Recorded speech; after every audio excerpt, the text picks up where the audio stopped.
Hey, comment c'est que on se retrouve pour une petite vidéo. Petite vidéo aujourd'hui, nous sommes le samedi 18 janvier.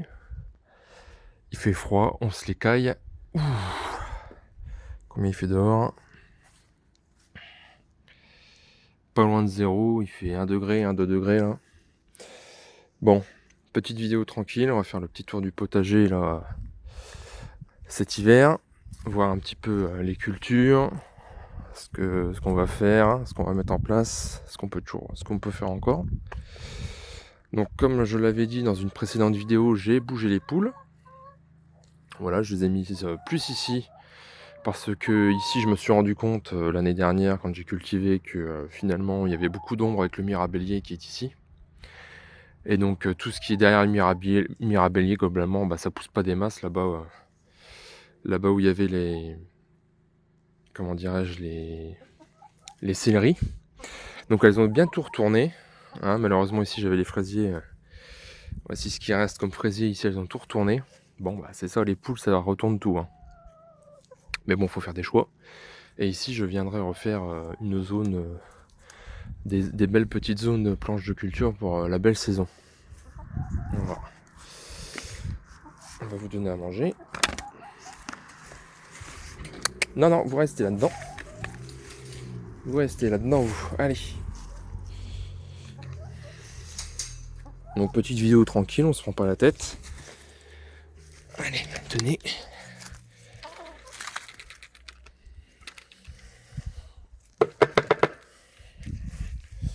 Alors rien n'est perdu, rien de secret, tout se transforme. Ça donnera des petits cocos.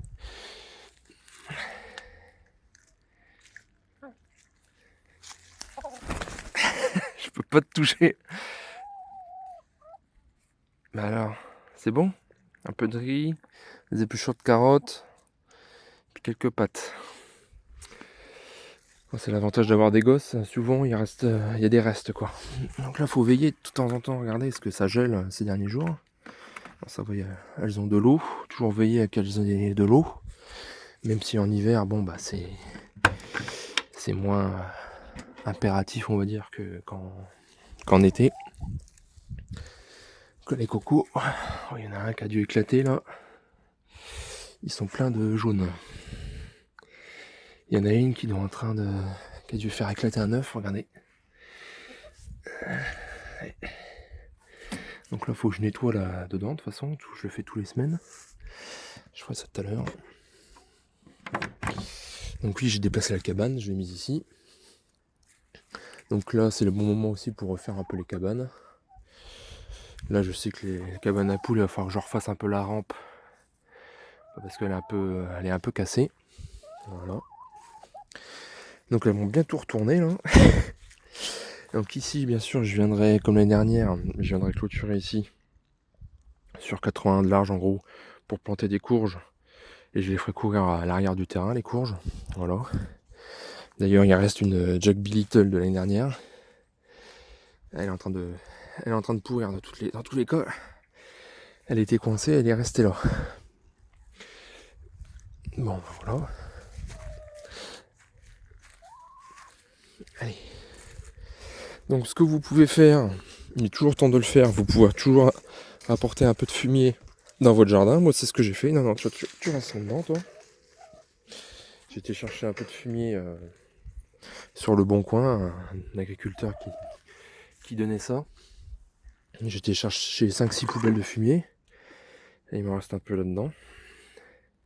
Avec un peu de paille, donc c'est du fumier de cheval.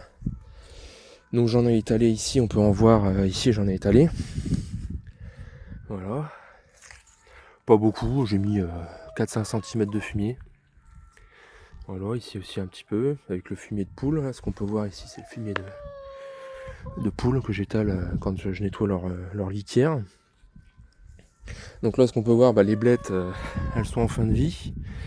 Et les poules les ont bouffées au passage. Il fait vraiment froid, hein, je me caille vraiment les meules. Ici, bien sûr, je vais refaire des zones de culture ici. Je vais refaire ça propre et je ressemerai de l'herbe à la belle saison, c'est-à-dire début avril. On peut semer de l'herbe. Donc c'est toujours le bon moment pour le faire, pour étaler du fumier un peu sur vos planches.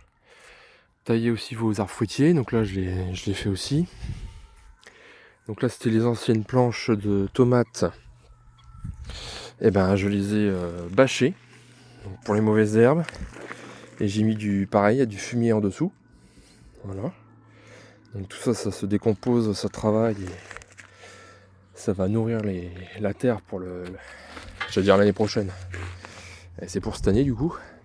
Voilà. Puis j'ai lesté les bâches d'occultation avec des piquets que j'avais. Bon, après vous lestez ça avec ce que vous avez, des briques, des pierres, etc. etc. Donc ici j'avais replanté de l'ail au mois de novembre, octobre-novembre il me semble. Donc là on peut voir que ça a bien poussé. Donc c'est de l'ail que j'avais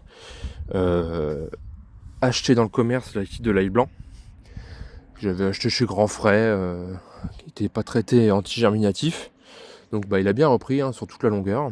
Tout a repris. Il y a quelques mauvaises herbes, mais ça va encore. Je vais mâcher, de toute manière, je vais m'acheter un petit outil, un petit sarcloir pour sarcler tout simplement, pour venir gratter et couper les herbes. Je pense que cette année, je vais m'équiper un petit peu en outils, notamment une houe triangulaire pour semer, faire des sillons bien droits, bien propres, puis un sarcloir pour venir entre les cultures, sarcler pour désherber tout simplement, pour faire ça propre. Donc ici, sur la gauche, on a 2 rangées d'ail éléphant. Pareil que j'avais replanté en octobre-novembre. Donc il reste encore des betteraves. Elles ont passé tout l'hiver dehors. C'est la taille du bazar. On en a mangé, donc là il y a encore un petit peu de fumier de cheval ici. Donc les poireaux, donc là c'est la catastrophe. Je sais pas du tout ce qui s'est passé, les poireaux. Ça a vraiment... j'ai foiré les poireaux. Ils se sont fait bouffer. Regardez, ils partent tous en chignon comme ça là. Regardez-moi ça. Je suis assez dégoûté, assez déçu. Regardez-moi ça. Il pousse en mode tout ébouriffé comme ça. Alors qu'il y en a un ou deux, ça va. Même s'ils sont pas très gros, parce que je les ai plantés trop tard tout simplement. Celui-là ça va par exemple. Mais les 3/4, ils sont pas beaux du tout. Là ici pareil, j'avais des poireaux, ils sont pas beaux du tout. Ici par contre, ça c'est des poireaux perpétuels. Donc c'est des gousses qu'on plante. Et ça fait des petites touffes de petits poireaux comme ça. Donc ceux-là ça va. Voilà. Donc là on peut voir ici j'ai taillé mon fruitier, mon cerisier. Voilà. En gros j'ai taillé les branches de l'année dernière, je les ai taillées au moins aux 2/3. Je les ai rabattues de 2/3 environ. Voilà. Donc là pareil, il y a une planche où il n'y a rien, donc j'ai étalé un peu de fumier. Bon, il y a beaucoup de paille. Il y a beaucoup de paille.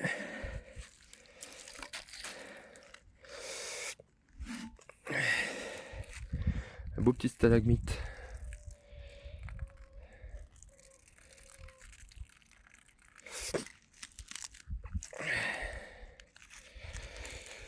Oh voilà. Qu'est-ce qu'il y a ici? Donc là ici on peut voir, donc là j'ai ramené toutes les feuilles qu'avait perdu le cerisier et le pommier, j'ai que ça là. Et puis les petits fruits là, ils m'avaient fait quelques feuilles. J'ai tout ramené sur les planches pour que ça se décompose, que ça me couvre le sol pour cet hiver. Donc j'ai tout ramené avec un râteau et puis un souffleur, j'ai un petit souffleur. Voilà, donc les choux, on a tapé dedans. Donc ils sont pas très gros parce que je les ai plantés un peu tard finalement. Donc ils sont pas très gros, mais on en a quelques beaux calibres.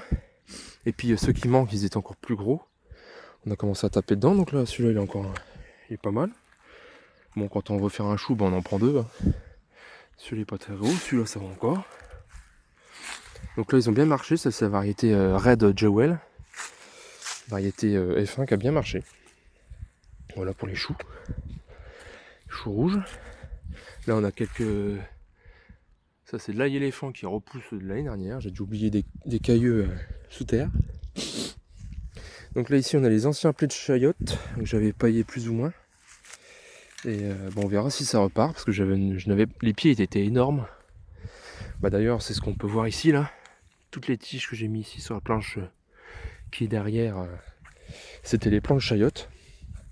Tout ce qu'on peut voir là derrière. que j'ai recouvert. Et par contre j'avais pas eu de fruits. Donc bon.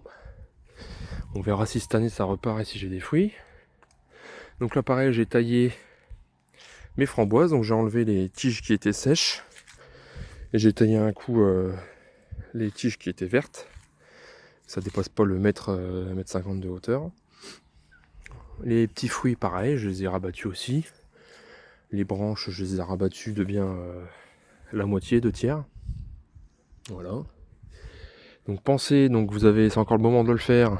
Taillez vos arbres fruitiers, taillez vos petits fruitiers. Voilà, vous les rabattez, vous en supprimez les branches qui sont sèches. Vous pouvez rajouter donc du fumier. Donc je vois en ce moment il y a tout le monde qui s'excite à faire les semis là, de poivrons, de piments, d'aubergines. C'est un peu tard, hein. Je veux dire c'est un peu tôt encore pour le faire. Je trouve que début février, mi-février, c'est très bien pour commencer à le faire. Parce qu'il faut savoir que les poivrons et les piments, même les aubergines, ça met 3 mois à arriver. Donc si on commence début, mi-février, ce sera bon à replanter début mai quoi. Donc ça sert à rien de se précipiter les mecs. Il y a tout le monde qui s'excite là. C'est un peu ridicule, mais enfin bon. Chacun fait ce qu'il veut. Oulala, qui suis-je pour juger? Moi l'année dernière j'avais fait ça début février, fin de la première semaine de février. Et ça avait suffi largement quoi. Hein. Voilà. Donc de toute façon je vais faire des vidéos, on va suivre ça, je vais faire les semis. Mais là on a encore 15 jours, 3 semaines devant nous avant de les faire, hein. C'est beaucoup trop tôt. Voilà, j'ai même taillé un peu le laurier là, qui était en train d'envahir toute la zone. Et maintenant je vais vous montrer un peu les courges qui nous restent, que j'avais récoltées. On va aller voir ça au garage. J'ai oublié de vous montrer un peu la serre.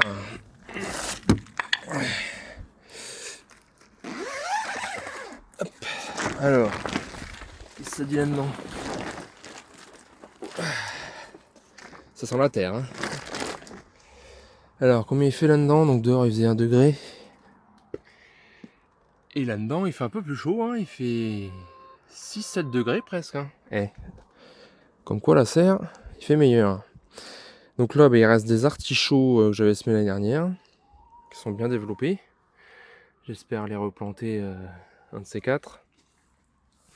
Ici, c'était ma bouture de figuier, qui est devant chez moi. Ça a marché, hein, parce que la pointe est bien verte. Là, ça va repartir. Je suis content. Est-ce que les racines sont en dessous? Pas l'impression. Mais en tout cas, il a repris, quoi. Je suis content. Donc là, les salades, on a tapé dedans, forcément. Hein.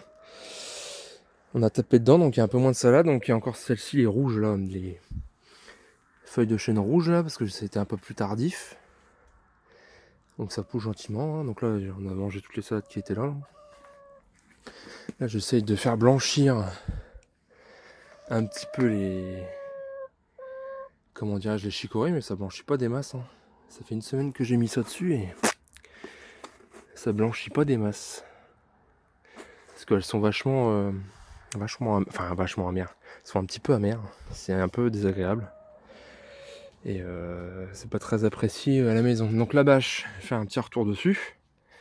Donc là quand il fera meilleur, je vais la laver un peu parce qu'il y a un peu de traces de verdure, etc. Donc je la laverai quand il fera un peu plus beau à l'eau chaude et à l'eau savonneuse. Et je vais vous les montrer. Regardez, ça a craqué ici. Là mon doigt il passe à travers. Je suis un peu dégoûté. Pourtant ici il n'y a rien qui gêne. Donc je sais pas pourquoi ça a craqué ici. Ça a craqué à d'autres endroits. Là ici ça commence à craquer. On peut le voir là, au-dessus de la vis. Mais ça je pense c'est parce qu'il y a la vis. À chaque vis, regardez, à chaque vis ça a craqué. Un petit peu. Et ça c'est parce qu'elle est hyper tendue et... c'est une serre premier prix à 100 €. Hein. Elle fait 12 mètres carrés. Bon je mettrai un bout de Chatterton pour essayer de renforcer, mais c'est pas une serre qui va durer 10 ans quoi. Si elle dure encore, encore 2 ans, ça sera bien, 2-3 ans. Donc voilà. Bon la serre, voilà ce qui reste. Bon maintenant je vais vous emmener au garage voir les petites courges. Alors c'est pareil, je vous ai pas trop parlé des choux de Bruxelles. Je les ai plantés un peu tard. Et donc du coup Ils sont pas très gros, ils sont pas très développés. Il y a quelques petits choux, mini choux de Bruxelles. Bon, il y a quand même quelques boules, mais elles sont pas très grosses. Donc là, j'ai le plan qui est le plus beau ici. J'ai quelques feuilles, elles sont pas belles. Hein. J'ai les feuilles jaunes, là. On a quelques boules quand même ici. Un petit peu. Bon, je pourrais faire peut-être une première petite récolte. Ceux-là, ils commencent même à s'ouvrir, les petits choux. Bon. Bon, voilà. Allez, je vous emmène au garage. Alors, voilà les courges qu'il me reste. Donc il me reste là une butternut. Des butternuts, souvenez-vous, j'en avais ramassé une bonne quinzaine au jardin. Et il n'y a pas si longtemps que ça, bah figurez-vous, elles ont commencé tout à pourrir ici. Et là que je vois que celle-ci elle commence aussi, on peut le voir, il y a une auréole, marron là. Et il y a 3 semaines environ, on en a coupé en morceaux une dizaine et on les a conditionnés dans le congélateur parce qu'elles commençaient tout à pourrir. Donc je sais pas pourquoi, mais tout d'un coup, hein, sans prévenir. Voilà, il y a la grosse bleue de Hongrie, elle est toujours là. Là, il reste encore une petite spaghetti, elle a bien tenu, elle est encore belle. Petite courge spaghetti. Là, on a toutes les courges de Siam. Les gros ballons de foot, là, ils sont toujours là. Voilà, on en a encore là, des gros ballons de foot, là, j'en avais récolté, je sais plus, une vingtaine, 30. Alors j'en ai donné, mais il en reste encore plein. Alors pour les courges de Siam, c'est une courge qui se garde, normalement ils disent 2 ans, mais on verra. Donc il y en a certaines qui étaient moins mûres que d'autres. Donc elles ont fini par se gâter un peu plus facilement. Donc on les a mangées tout de suite. Le problème c'est que quand elles sont pas bien mûres, elles sont pleines d'eau et les filaments ont du mal à se faire. En fait, ce qu'il faut savoir, c'est qu'une courge de Siam, c'est un peu comme une courge de spaghetti. Vous la coupez en deux, d'ailleurs c'est très dur. Quand elles sont bien mûres comme ça, la peau elle est dure comme du bois, je rigole pas. Vous pouvez même garder la moitié d'une courge de Siam pour faire un saladier ou une espèce de bol. Tellement c'est dur. C'est plein de lignine, je pense. Enfin, du bois, quoi. Et donc après, vous mangez ça comme une courge en spaghetti avec des lardons, de la crème, champignons. Ça passe très bien. Mais elles sont vraiment meilleures quand elles sont bien mûres. Hein. Quand elles sont pas bien mûres, c'est pas terrible. Voilà, donc je vous avais fait une vidéo il y a quelques jours pour faire votre serre à semis. Voilà, j'espère que vous vous y attelez, votre serre, votre petite étagère à semis. Bon bah j'espère que vous vous équipez, voilà, en petit matériel, en pulvérisateur, voilà, comme ici, petite comment dirais-je, alvéole à semis, en graines aussi, en terreau. Donc là j'étais me chercher du terreau horticole. Donc ce que j'ai pas de partenariat avec Fertigène, mais malheureusement sur les sacs que j'ai été comparé dans le magasin, bah, c'était ceux avec le meilleur rapport qualité-prix quoi. Ils sont un peu plus chers, mais force est de constater qu'il y a de meilleures caractéristiques sur les sacs. Donc matière organique 55% en masse de produits secs. C'était l'un des terreaux qui avait le plus en pourcentage en matière organique. Capacité de rétention d'eau, pardon. Pareil, c'est important. C'est-à-dire que quand vous allez arroser votre godet d'eau, il va être plus à même de retenir l'eau. Comparativement à des terreaux, souvent ils sont à 50%. Donc c'est-à-dire que y a 50% de la flotte qui va se barrer. Et il y a un petit peu d'engrais dedans, donc azote, 200 grammes par mètre cube. Phosphore, 100 grammes par mètre cube. Et potassium, 50 grammes par mètre cube. Voilà, donc c'est ça qu'il faut regarder. Donc je sais plus, c'était 11 € le sac environ. Et puis on va dire les terreaux premier prix, c'est plus 8-9 €. Donc il n'y a pas une grosse marge, il n'y a pas une grosse différence, je trouve, pour la qualité du terreau. Donc voilà, après vous prenez ce que vous voulez. Et aussi un petit terreau à semis. Voilà. Donc voilà, préparez-vous. Et bien sûr les graines. Donc moi je me suis racheté quelques graines pour la nouvelle année. Je vous avais fait une vidéo il y a quelques jours des nouvelles graines de tomates que j'ai achetées pour la nouvelle année, que je vous propose. Hein, j'ai une annonce Le Bon Coin où je vends mes tomates, ça vous commencez à le savoir. Et puis plein d'autres variétés, des poivrons, des piments. Donc si ça vous intéresse, allez faire un tour. Donc je me suis pris aussi également des petits haricots nains mange-tout beurre à gousse plate serpe d'or. Voilà, donc on va voir ce que ça donne. Je me suis acheté donc des petites graines d'oignon Vaugirard, voilà, très actif, à planter, vous voyez, début février jusqu'à avril. Des petits oignons paille des vertus, donc pareil, au lieu de démarrer en bulbille, je vais les semer tout de suite au mois de février-mars, pour avoir des petits plants d'oignons à replanter au jardin vers le mois d'avril. Pareil pour les échalotes, échalots et brunes. Voilà, semi-février-mars toujours. Je me suis pris des carottes de Tilk, géantes de Tilk à pétiole vert. Donc ça c'est petit clin d'œil à Jaco et Lily. Hein. Quand on voit les carottes qui sortent de son jardin, ça donne envie. Les carottes, elles sont grosses comme une botte de baseball, j'ai envie de dire. Bon, j'exagère, mais c'est quasiment ça pour ceux qui ont vu leur vidéo. J'en ai profité, j'avais envie de changer de variété de poireaux. Donc là, je faisais jusqu'à présent des poireaux 40 ans 2. Très connus, très classiques. Et donc là, j'ai pris des poireaux longs de Mézières. Donc moi, c'est pas très loin de chez moi, Charleville-Mézières. Donc j'ai dit, allez hop, pourquoi pas. Changer un peu. En chicorée escarole, j'ai pris la grosse bouclée. 2, pareil, Jaco Lily, on dit que c'était la seule qui mangeait parce qu'elle était pas trop amère comparée aux autres. Je me suis surpris une variété de choux. Voilà, chou cabu quintal d'Alsace pour faire la choucroute. Moi, j'adore faire ma choucroute moi-même. C'est très facile à faire. Et en betterave, pareil, comme j'ai pas beaucoup de place au jardin, j'ai pris des betteraves en cylindre, comme ça, un peu en hauteur, comme une carotte. Ça me permettra de les planter un peu plus serrés, genre tous les 10 cm. Parce que là, actuellement, je mets quasiment 15-20 cm entre les betteraves. Vous avez vu les morceaux tout à l'heure dans le jardin. Donc, à voir. Voilà. Qu'est-ce que j'ai pris aussi comme graines? Donc ça, c'est les graines de tomates. Attendez. Alors pour les graines de tomates, bon, je vous ai fait une vidéo il y a une semaine ou deux, donc je vais pas refaire. Je vous invite à aller voir la vidéo si ça vous intéresse. Et pour les autres variétés, bon, je pourrais faire une vidéo dédiée, je vous montre ça tout de suite. Donc j'ai pris une courgette blanche de Sicile. Voilà. La boîte à graines, c'est une belle boutique. Les graines sont pas trop chères. 2,80 € je crois le sachet. C'est pas trop cher comparé aux autres sites. Moi, la ferme Saint-Marthe, j'arrête, c'est beaucoup trop cher. La ferme Saint-Marthe, c'est des bonnes graines, mais c'est trop cher, faut être honnête. Après, si vous en voulez des pas chers, des graines, j'en ai sur mon annonce Le Bon Coin, c'est encore moins cher. C'est 1 €. Cornichons verts, petits de Paris. Donc, je vais essayer de faire des cornichons cette année parce que je commence à bien maîtriser ce qu'on appelle les pickles ou comment dirais-je, les légumes vinaigrés. Donc, que ce soit concombre, cornichons, petits piments aussi, ça marche très bien, poivron. Mais ça dans le vinaigre et c'est super bon.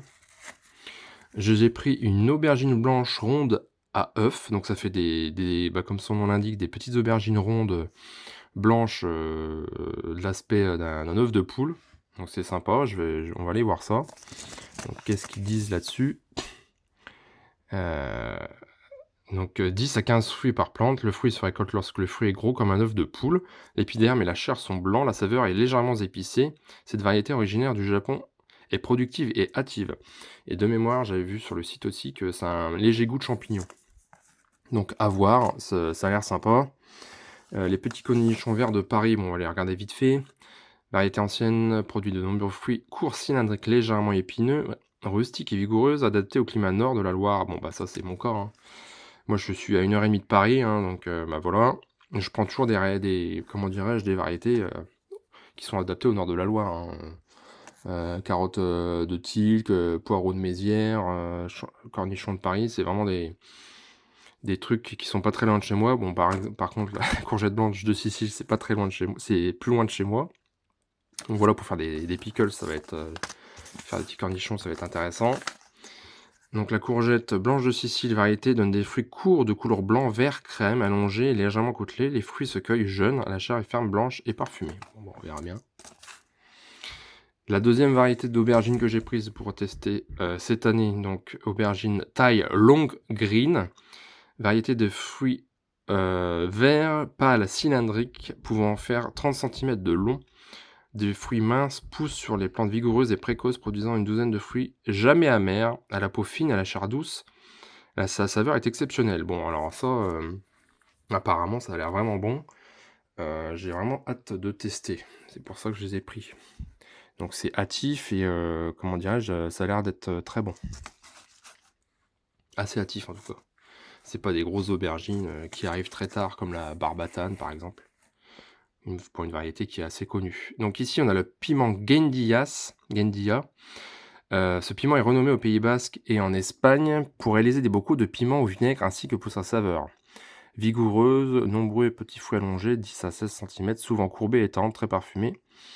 Et peu piquant, donc 1 à 2 sur 10 sur l'échelle de Scoville. Donc ça, c'est très... j'adore manger ça, pour ceux qui sont dans le sud, ils connaissent. C'est des petits piments verts, généralement qui font dans du vinaigre, on en a beaucoup, puis on mange ça à l'apéritif. C'est vraiment bon et j'ai vraiment envie de les faire moi-même. Parce qu'on n'en trouve pas par chez nous, très rarement.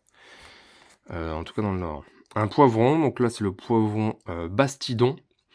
Variété traditionnelle, produit de gros poivrons légèrement allongés, à 3 ou 4 lobes, virant au rouge profond à maturité. Sa chair est juteuse, croquante et épaisse. Sa saveur est réputée.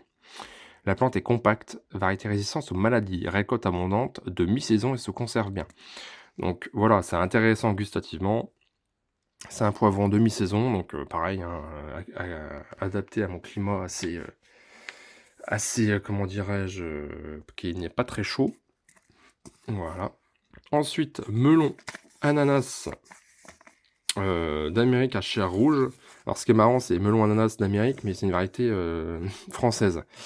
Alors c'est une variété française relativement précoce, produit des petits fruits ronds, la chair est rouge et ferme. Et parfumée, pleine de jus sucré à souhait, peut facilement se palisser sur un treillage ou une pergola pour prendre moins de place au jardin. Donc ça m'intéresse aussi, hein. Comme vous le savez, j'ai pas un très grand jardin. Pour pouvoir récolter les fruits à portée de main. Donc ça c'est intéressant. Je sais pas si j'ai beaucoup de graines là-dedans. Ouais, il y a une quinzaine de graines là-dedans. Donc là, ces graines-là, là, les boîtes à graines, les nouvelles de cette année, je les propose aussi sur mon annonce Le Bon Coin, parce que là j'ai beaucoup trop de graines. Quoique là-dedans, il n'y a pas grand-chose. Mais typiquement pour les graines de tomates, il y a beaucoup de graines dedans et je vais pouvoir vous en proposer, quoi. Donc là, le melon, on a vu. Pastèque Sugar Baby. Donc la variété Sugar Baby, donc ça va être limité, hein, parce que j'ai quoi? Il y a 20 graines là-dedans, 25 graines. Donc ça va être très limité. Je vais pas pouvoir proposer ça très longtemps à mon avis, ça va partir très vite. Donc pastèque Sugar Baby, je vais essayer les pastèques là cette année pour mettre dans la serre. Parce que l'année dernière, j'avais mis des melons mango, ils étaient pas terribles. Donc ils étaient mûrs, mais ils étaient assez fades, je trouve. Donc je change, je prends autre chose. Précoce, donc voilà, c'est encore une variété précoce, hein, ça c'est assez redondant dans nos variétés, c'est toujours précoce ou une demi-saison. Ça produit quand même des fruits de 4 à 5 kg, forme ovale, épiderme vert foncé, chair rouge et bien ferme, sucrée et juteuse, limiter l'arrosage avant la récolte pour concentrer les sucres. Bon. Et ça, c'est une variété quand même assez connue, hein. Sugar Baby, c'est quelque chose qui se fait qui est assez connu, quoi, hein, qui revient assez régulièrement.